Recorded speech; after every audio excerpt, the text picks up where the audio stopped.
भारत के सपोर्ट में फ्रांस के ऐलान ने मचा डाला दुनिया में तहलका। भारत के लिए फ्रांस ने तोड़ डाले अपने ही बनाए सदियों पुराने नियम। भारत ला रहा फ्रांस से 114 राफेल फाइटर जेट।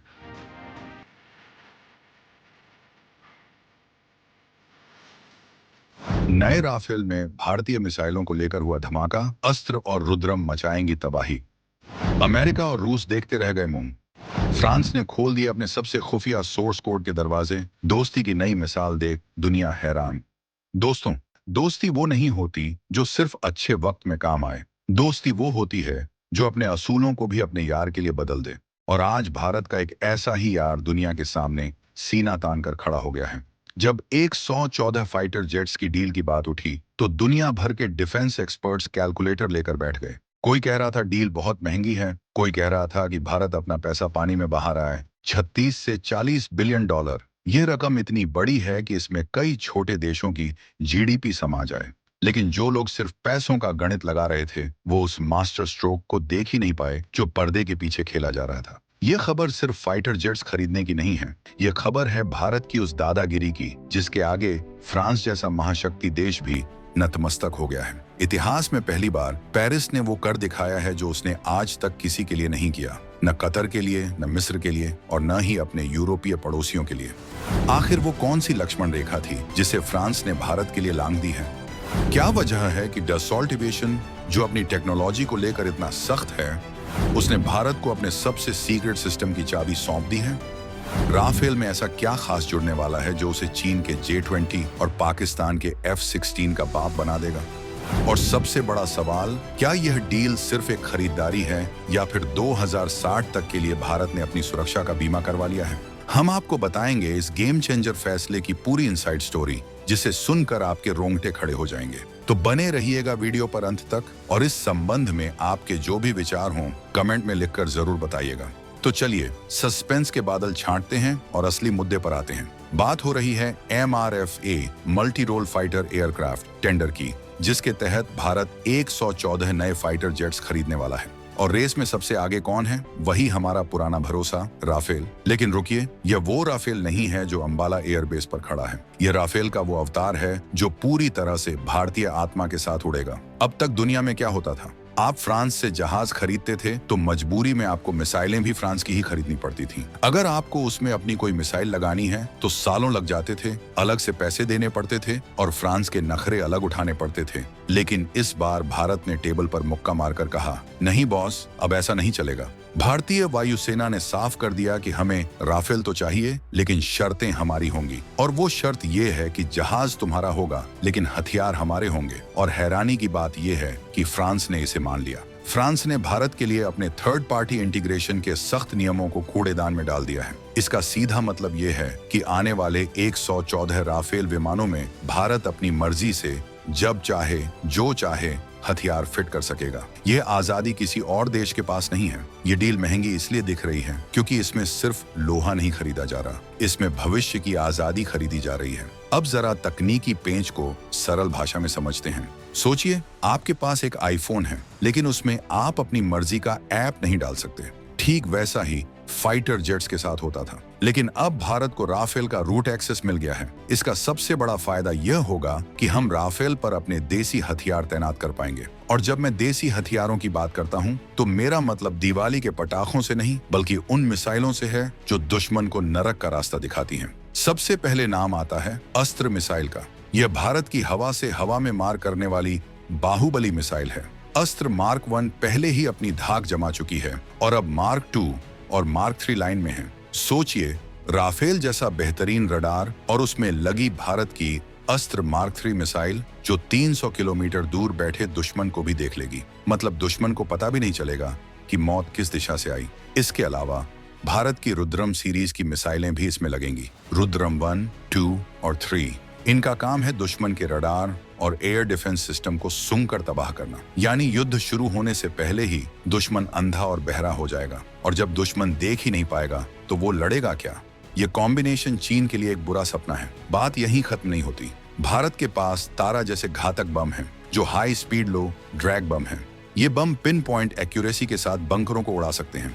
अब तक हमें फ्रांस के महंगे बम खरीदने पड़ते थे, लेकिन अब राफेल से हमारे अपने सस्ते और सटीक तारा बम गिरेंगे। यह सोने पर सुहागा जैसी बात है। और सुनिए, भारत अपनी नई पीढ़ी की एयर लॉन्च क्रूज मिसाइलें भी बना रहा है। ये वो मिसाइलें हैं जो राफेल से दागी जाएंगी और सैकड़ों किलोमीटर दूर दुश्मन के इलाके में घुसकर तबाही मचाएंगी। राफेल को बॉर्डर पार करने की जरूरत ही नहीं, वो अपनी सीमा में रहकर पाकिस्तान के किसी भी कोने को निशाना बना सकेगा। इसे कहते हैं स्टैंड ऑफ कैपेबिलिटी। पहले हर एक हथियार को राफेल में लगाने के लिए डसॉल्ट कंपनी के चक्कर काटने पड़ते थे। अलग से कॉन्ट्रैक्ट साइन करना पड़ता था, जिसमें करोड़ों डॉलर और सालों का वक्त बर्बाद होता था। लेकिन इस नई डील में यह सब इनबिल्ट है, यानी जहाज आते ही पहले दिन से एक्शन के लिए तैयार। यह भारत की स्मार्ट डिप्लोमेसी का नतीजा है। अब आप पूछेंगे कि अगर डील इतनी अच्छी है तो लोग महंगा क्यों बोल रहे हैं? देखो, जो लोग सिर्फ आज का सोचते हैं उन्हें यह महंगा लगेगा, लेकिन जो 2060 का भारत देख रहे हैं उन्हें पता है कि यह कौड़ियों के भाव हैं। फाइटर जेट कोई कार नहीं है जिसे 5 साल बाद बदल दिया जाए। राफेल अगले 40 से 50 साल तक भारतीय वायुसेना की रीढ़ बना रहेगा। अब सोचिए, 2040 में भारत कोई नई सुपर मिसाइल बनाता है। अगर हमें उस वक्त फ्रांस से परमिशन लेनी पड़ती तो क्या वो रणनीतिक आजादी होती? नहीं। हो सकता है उस वक्त फ्रांस पर किसी और देश का दबाव हो और वो मना कर दे। तब हम क्या करते? हमारे हाथ बंध जाते। लेकिन आज पैसा थोड़ा ज्यादा देकर भारत ने उस बंदिश को ही तोड़ दिया है। हम सिस्टम इंटीग्रेटर बन गए हैं। हम सिर्फ खरीदार नहीं हैं, हम अब कोड डेवलपर की हैसियत रखते हैं। फ्रांस ने भारत को अपने कोर सिस्टम तक का एक्सेस दिया है। डिफेंस की दुनिया में सोर्स कोड किसी को देना अपनी आत्मा देने जैसा होता है। अमेरिका तो अपने सबसे सगे ब्रिटेन को भी यह नहीं देता, लेकिन फ्रांस ने भारत के लिए यह दरवाजा खोल दिया है। यह साबित करता है कि भारत और फ्रांस का रिश्ता अब सिर्फ दुकानदार और ग्राहक का नहीं, बल्कि दो भाइयों जैसा हो गया है। इस डील की गूंज सिर्फ दिल्ली और पेरिस में नहीं, बल्कि इस्लामाबाद और बीजिंग में भी साफ सुनाई दे रही है। पाकिस्तान के पास जो F-16 हैं, उन पर अमेरिका का पूरा कंट्रोल है। पाकिस्तान अपनी मर्जी से उसमें एक पेंच भी नहीं बदल सकता। अगर अमेरिका चाहे तो एक बटन दबाकर उनके F-16 को लोहे का कबाड़ बना सकता है। दूसरी तरफ भारत का राफेल है, जिसकी चाबी पूरी तरह भारत की जेब में है। यही फर्क है एक गुलाम और एक सुपर पावर में। चीन अपने J-20 को लेकर बहुत हवा बनाता है, लेकिन राफेल एक ओमनी रोल विमान है जो युद्ध में टेस्ट किया जा चुका है। और जब इस राफेल में भारत की अस्त्र मार्क 3 और ब्रह्मोस जैसी मिसाइलें लग जाएंगी तो यह चीन के किसी भी फाइटर जेट को नाश्ते में खा जाएगा। चीन की दिक्कत यह है कि उसे पता है फ्रांस की टेक्नोलॉजी भरोसेमंद है, जबकि उसका खुद का माल चाइनीज है। चले तो चांद तक, नहीं तो शाम तक। भारत की यह तैयारी 2 फ्रंट वॉर को ध्यान में रखकर की गई है। 114 राफेल का मतलब है कम से कम 6 नई स्क्वाड्रन। ये संख्या बल और तकनीक का ऐसा मिश्रण है जो हिमालय से लेकर हिंद महासागर तक भारत का दबदबा कायम रखेगा। इस पूरी कहानी का सबसे बड़ा हीरो है भारत की रणनीतिक स्वायत्तता। प्रधानमंत्री मोदी और उनकी टीम ने यह सुनिश्चित किया है कि भारत कभी भी किसी एक देश पर निर्भर न रहे। हमने रूस से S-400 लिया, अमेरिका से इंजन लिया और फ्रांस से राफेल का पूरा इकोसिस्टम ले रहे हैं। फ्रांस के साथ हमारी दोस्ती ट्रांजैक्शनल, लेन देन वाली नहीं, बल्कि इमोशनल और स्ट्रेटेजिक है। फ्रांस ने कभी भी भारत पर प्रतिबंध नहीं लगाए, न 1998 के परमाणु परीक्षण के वक्त और न ही कश्मीर मुद्दे पर। फ्रांस जानता है कि भारत एक जिम्मेदार परमाणु शक्ति है।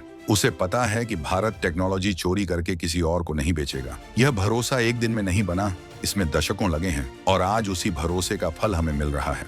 ये डील मेक इन इंडिया को भी बूस्ट करेगी। जब 114 राफेल भारत में बनेंगे तो हमारी प्राइवेट कंपनियों को काम मिलेगा, हमारे इंजीनियर फ्रांस की तकनीक सीखेंगे और वही ज्ञान फिर हमारे अपने तेजस मार्क 2 और एम का प्रोजेक्ट में काम आएगा। यानी पैसा एक जगह लगाएंगे लेकिन फायदा 4 जगह मिलेगा। ये बनिए का दिमाग है जो घाटे का सौदा कभी नहीं करता। तो दोस्तों, तस्वीर एकदम साफ है। 114 राफेल की यह डील महंगी जरूर हो सकती है, लेकिन यह भारत की सुरक्षा का सबसे सस्ता बीमा है। फ्रांस ने भारत के लिए अपने नियम तोड़कर यह बता दिया है कि भविष्य में एशिया की शक्ति का केंद्र बीजिंग नहीं बल्कि नई दिल्ली होगा। राफेल, अस्त्र, रुद्रम और तारा का यह कॉकटेल दुश्मनों के हलक सुखाने के लिए काफी है। यह भारत के हवाई वर्चस्व का नया अध्याय है।